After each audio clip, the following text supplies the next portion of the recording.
Give me 1 second.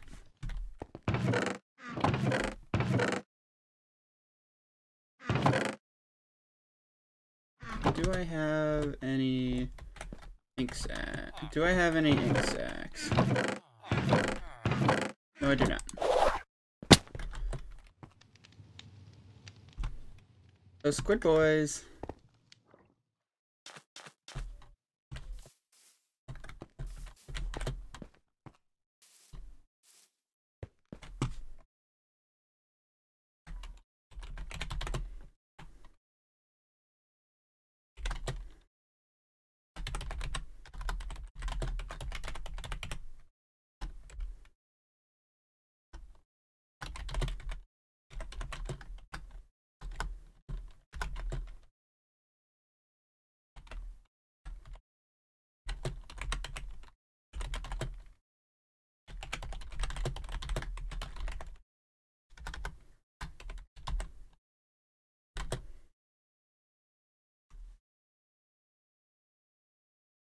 I'm going to be keeping a log of every episode.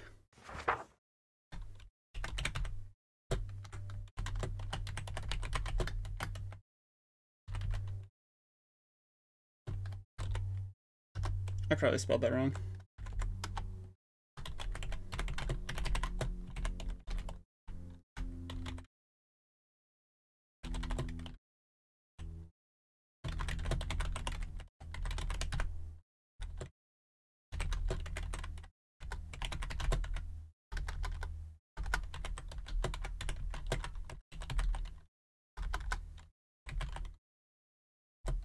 Good morning, ladies and gentlemen.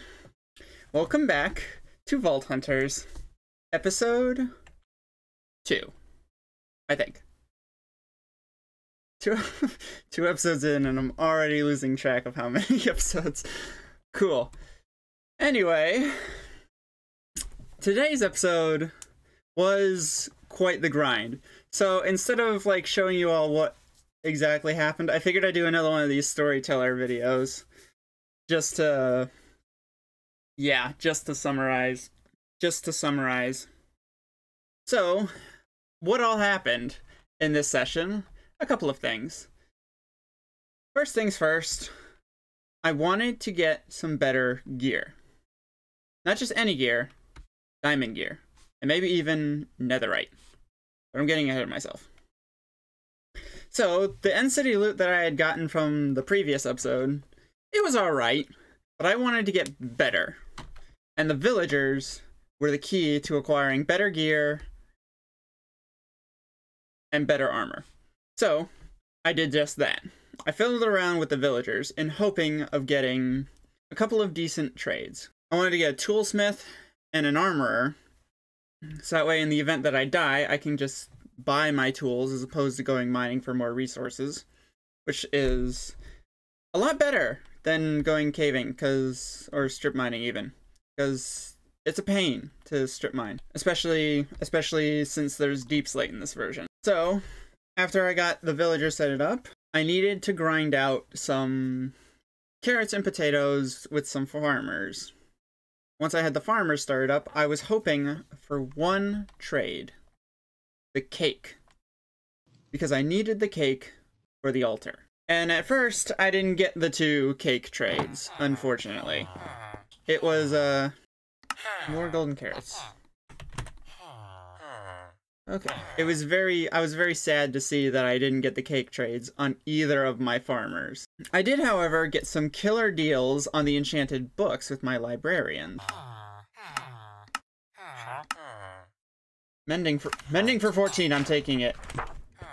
I mean, don't get me wrong, it's not the best deals, but it's better than what they'd been giving me.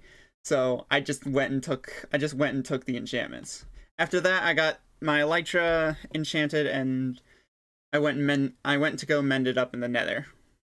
Oh, and speaking of the elytra, I have to show you this clip from early on in the session. I went back to the stronghold to get some bookshelves, hoping that there were some left in the library that I may or may not have burned down.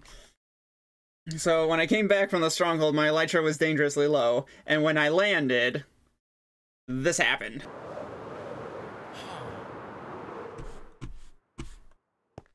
And 23 durability to spare. I timed that perfectly. Yep. I couldn't have timed that any better. Just thought I'd share. Anyway, what did I do from there? After mending up my elytra, I decided the villagers that I had, they were alright, but I kind of wanted a little bit more. So I checked the map and went looking for any additional nearby villages that I could potentially loot. And to my surprise, I found one right at the base of the mountain that I had planned on setting up my permanent base, more or less. So I grabbed the villagers and I returned home. I also discovered yet another village while looking on the map. Villagers, yep. This was some sort of jungle village and it was really cool. So I grabbed the villagers there and then came back home. Once I had the additional villagers that I needed, I remembered that there was something else that I wanted to do this session. And that was to bed mine. But in order to do that, I would need beds and sheep. So I went to go wrangle up some sheep. And then after I got those started, I immediately remembered there are beds in the village. I could have just gone back to the villages, grabbed the beds, and it'd been fine. So I grabbed my shulker box, I went back to the villages, grabbed all the beds, and then came back and began preparing for bed mining. And I better hurry this up, the sun's going down. So I went back to the nether, went deep enough down, and I started, I started blasting. Got lucky the first explosion. 3 pieces, which was incredibly fortunate. And then I had no success for a while. Until eventually I found a little bit more. I changed up my direction and found a few more pieces, and then my diamond pick broke. And at that point, it was time to call it quits. So I came back home, did a bit more trading, except I would have been satisfied with my trading for the day. Except there was one enchanted book I needed. Or wanted. I had Mending, I had Unbreaking, and I had Silk Touch, but there was one that I wanted. Protection 4. And I kid you not, the footage you're about to see is sped up 3 times.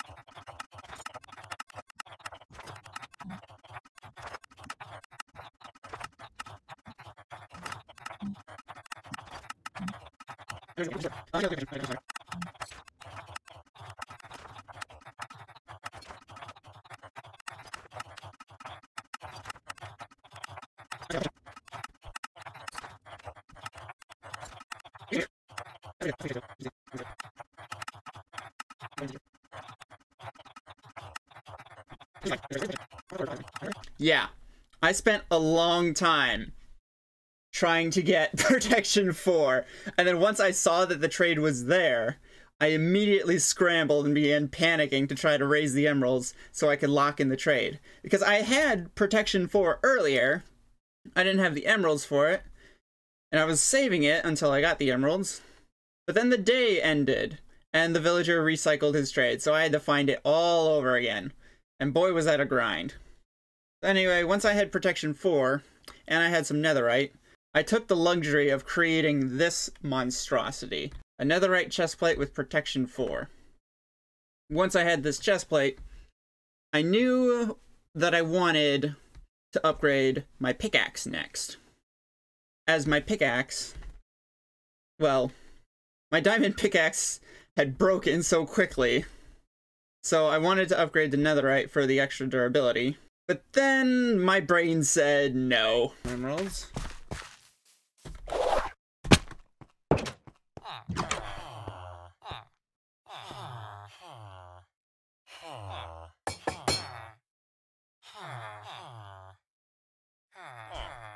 I'm brain dead.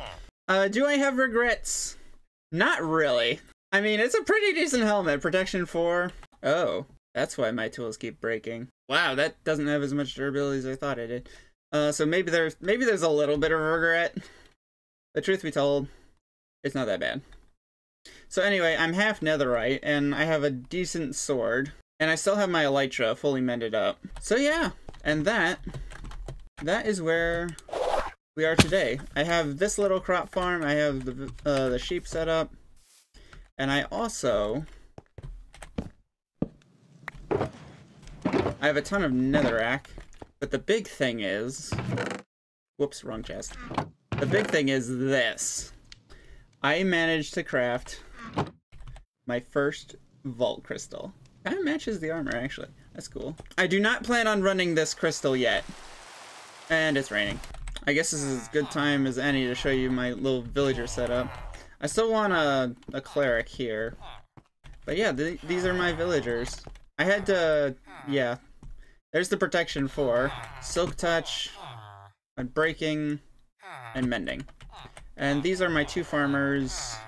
Neither one of them have cake, but they both have golden carrots. And here's my cake farmer. He has the cake. And because of this guy, I was able to craft this sucker, because the cake was the one thing holding me back. And I got a stonemason, just because there was clay around, and I had silk touch, and I could get lots of stone, and obviously I had a lot of granite. So that was a good source of emeralds. Anyway, diamond pickaxe here, diamond axe, I have plenty of those. And then full suit of diamond, in the event that I perish with this. So yeah, this is my villager setup. And actually... Oh yeah, and I have a Fletcher just because stick trades are overpowered. I have a lot of villager stuff, and I have a ton more villagers, so I definitely plan on expanding this little setup. But not yet. In the next episode, since this one is a little bit of a shorter one, I'm going to be moving my base to this mountain range here. There's the snow village that I told you about, where I found earlier. It's right nearby the mountain. So I'm going to be setting up my permanent base, more than likely, up here in the mountain. And if you haven't seen it yet, let me just go show you real quick what this sucker is all about. It's 1,000 blocks in this direction, which isn't too far if you have wings. Ooh, and I definitely want that gold block at some point in time. So yeah, this is going to be, as it loads in, this is going to be the site of my permanent base. So once I have this, once I've camped up here, it's coming into render, this is my mountain. It is pretty spacious on top, so there's plenty of room for like farms or structures or building. And I think somewhere in this general area, I'm going to build my house and maybe even my fortress a little bit later. So yeah, there's plenty of room up here, and this thing is crazy tall. And I love how tall and majestic it is. So yeah, this is going to be the site of my new base. It's right up here in the mountain, which makes me think that at some point in time, I think I know what I want to take for my next skill, if you would. I'm pretty sure I'm going to be taking Elvish, which permanently removes fall damage. That looks promising. Requires level 300. Yikes, that's really far in. So anyway, this is where I'm going to be setting up my permanent base. Up here in the mountains. Just because it's nice, it's nice, it's a nice biome. It's really cool views from the sides. There's not a lot to worry about since all of this is like snow.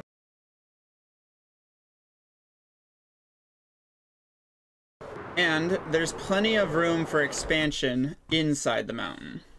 So yeah, that's what I've been doing this past... So that's what I did in today's episode. This was definitely a little bit of a shorter one. That's because, well, there wasn't much to do. There wasn't much content to show off. Oh, and if you're curious about the recipe, assuming I haven't shown it off already, 5 charcoal, 16, and I'm not sure what a soul bead is. I thought you couldn't get a modded item. How in the world? Oh, wait. Wraith, spawn, biome, any, light level below 8, affected by... I'll have to look into getting one of those soon. So anyway, I think that's gonna do it for today's episode. If you enjoy... Wait a minute. If you enjoyed today's episode, make sure you leave a like down below.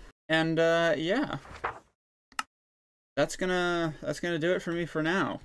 This was definitely a shorter video, but I feel like a shorter video might be better. So, I will see you all in episode 3.